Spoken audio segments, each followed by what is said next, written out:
Vancouver's Little Mountain social housing scandal has dragged on for nearly 2 decades. And for the first time, the developer is apologizing for the stalled project. Our Penny Daflaws has more on the fierce criticism and the excuses.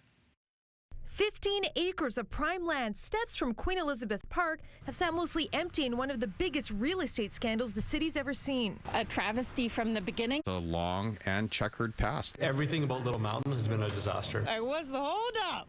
Like, what happened? Michelle Wright was a kid when her family was forced out of their social housing at Little Mountain in 2007. How heartbreaking it was to watch like 700 families get torn apart and displaced. She watched as the mayor and other dignitaries We're here to celebrate. held a groundbreaking for the controversial project. Holborn Group bought the land from the BC Liberal government of the day with an agreement to redevelop the social housing and add market condos in exchange for what many called a lowball price with an interest-free loan. This kind of deal will never happen again, that's for sure. Only a few dozen units have been built so far. The incoming 48 units plus childcare and a neighborhood house aren't impressing this retired MLA. This could have been a model social housing community, a model sustainable community. Vancouver's mayor tried to downplay the controversy and take credit. There were no shovels in the ground up until we came into office. But Little Mountain has been a thorn in the side of a certain housing minister turned premier who's been involved behind the scenes. The premier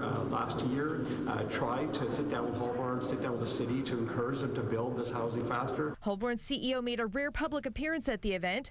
Ju Kim Tia is best known as the entrepreneur behind Vancouver's failed Trump Hotel. Thank you for entrusting me with your family's coveted brand. Do you feel that the people of Vancouver are owed an apology or some sort of explanation as to why this has taken so long?